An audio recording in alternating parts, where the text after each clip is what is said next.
Hi friends, ఈ సినిమాలు direct చేయడానికి ఇబ్బంది పడుతున్నాను, మిమ్మల్ని డిసప్పాయింట్ చేస్తున్నాను. I'm very very very sorry. Frank గా 2 మాటలు నా మనసులో మాటలు మీకు చెప్పాలనిపించి చెప్తున్నాను. అది చెప్పేసి వీడియోలోకి వెళ్ళిపోతాను. సో ఒక వీడియో చేయడానికి నాకు 2-3 రోజులు పడుతుంది ఫ్రెండ్స్. సో ఎందుకంటే నేను వన్ మ్యాన్ షో అనమాట. అంటే అన్ని నేనే చేసుకోవాలి, నేనే చూడాలి, నేనే అర్థం చేసుకోవాలి, నేనే రాసుకోవాలి, నేనే వాయిస్ ఇవ్వాలి, నేనే ఎడిటింగ్ చేయాలి, నేనే అప్లోడ్ చేయాలన్నమాట. సో ఇంత కష్టపడి చేస్తే నాకు 1K వ్యూస్ కూడా రావడం లేదు.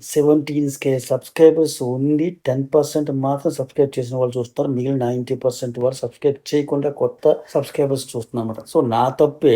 నేను మధ్యలో నా థ్రోట్ ఇన్ఫెక్షన్ వల్ల నేను వీడియోకి కొంచెం గ్యాప్ ఇచ్చాను. దానివల్ల నాకున్న సబ్స్క్రైబర్స్, నాకున్న అభిమానులు, నాకున్న ఫాలోవర్స్ కొంతమంది వెనక్కి వెళ్ళిపోయారు. వీడు ఇంతేరా, వీడు ఎప్పుడు చూసిన వీడియో చేయడు పెట్టడు అని చెప్పేసి అలిగి వెళ్ళిపోయారు. మళ్ళా రప్పించడం కోసం ఏదేదో ట్రై చేశాను. అవన్నీ అంబక్కు తప్పు. ఏదైతే నేను ఈ సినిమాలని వరల్డ్ సినిమాలు నమ్ముకొని ఉంచానో అవే మీకు మీ ఎక్స్పెక్టేషన్స్, మీ నమ్మకాన్ని నేను నిలబెట్టి చేయడానికి మళ్ళా వచ్చేసాను. నేను కొంతమంది నాకు ఇన్స్టాలో నాకు పోస్ట్ పెట్టారు, సార్ మీరు ఫుల్ సినిమాలు ఎలాగో కొంచెం గ్యాప్ ఇచ్చేస్తున్నారు కదా మీ టైంని బట్టి. సో రివ్యూస్, ఇండియన్ సినిమాలు, మలయాళం, తమిళ్, హిందీ, ఇలాగే వరల్డ్ సినిమాలు రివ్యూలు చెప్పండి. సో వాళ్ళ కోసం నేను ఇక్కడ రివ్యూస్ కూడా ఇస్తాను, చెప్తాను ఫుల్ సినిమా నరేషన్ తో పాటు.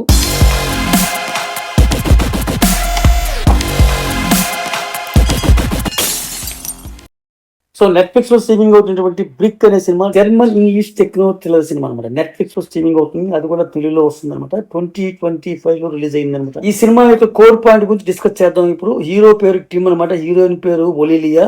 అయినా సరే మనం హీరోయిన్ అనే పిలుచుకుందాం. వీళ్ళిద్దరు భార్యాభర్తలు అపార్ట్మెంట్ లో ఒక ఫ్లాట్ లో ఉంటున్నారు అనమాట. మొదట్లో చాలా హ్యాపీగా ఉన్నారు వీళ్ళు. ఒక సమయంలో హీరోయిన్ కాస్త కన్సీవ్ అయ్యి ఆ గర్భం కాస్త ఫెయిల్ అవుతుంది. చాలా డిప్రెషన్ లో ఉంటుంది ఆ అమ్మాయి. హీరో చాలా వర్కాలిక్ గా ఉంటాడు, సాఫ్ట్వేర్ పని చేసుకుంటాడు. 24/7 తన పని, తన వర్క్ లోనే ఉంటాడు. భార్య అంత డిప్రెషన్ లో ఉందని కూడా చూడకుండా ఆమె కొంచెం మానసికంగా సపోర్ట్ ఇద్దామని కూడా చూడడు. తన పని తను చేసుకుంటూ పోతుంటాడు.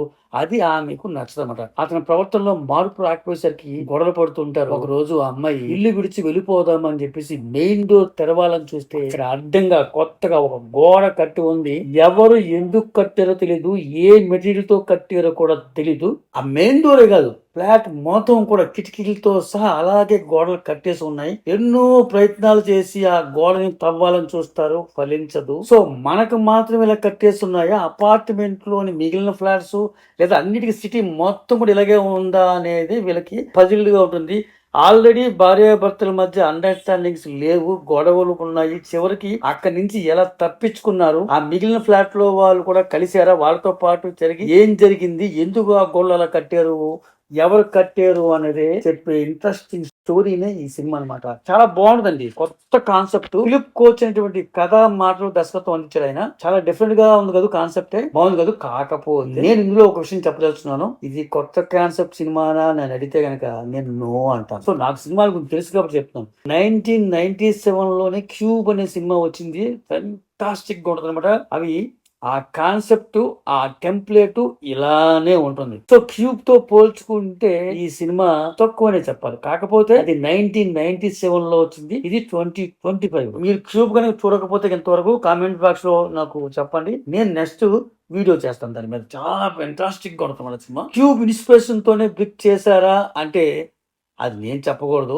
ఆ డౌట్ నా బుర్ర కొడుతూనే ఉంది. ఏమో చేసి ఉండకపోవచ్చు, చేసి ఉండొచ్చు, కానీ అది మనకు అనవసరం. కానీ ఒకటి మాత్రం చెప్తాను, ఆ సినిమా చూడకపోతే ఇది సినిమా చూడండి, అద్భుతంగా ఉంటుంది, నచ్చుతుంది మీకు. అయితే దీనికంటే క్యూబ్ చాలా బాగుంటుందని చెప్తాను అంతే. సో ఒక ఇలాంటి టెన్షన్ సినిమాలు, సస్పెన్స్ సినిమాలు, మిస్టరీ సినిమాలు, ఒక kind of concept movies, survival సినిమాలు ఇష్టపడే వాళ్ళు కళ్ళు మూసుకొని ఈ సినిమాని చూసేవచ్చు. టెక్నికల్ గా చాలా బాగా సౌండ్ ఉన్న సినిమా అన్నమాట ఇది.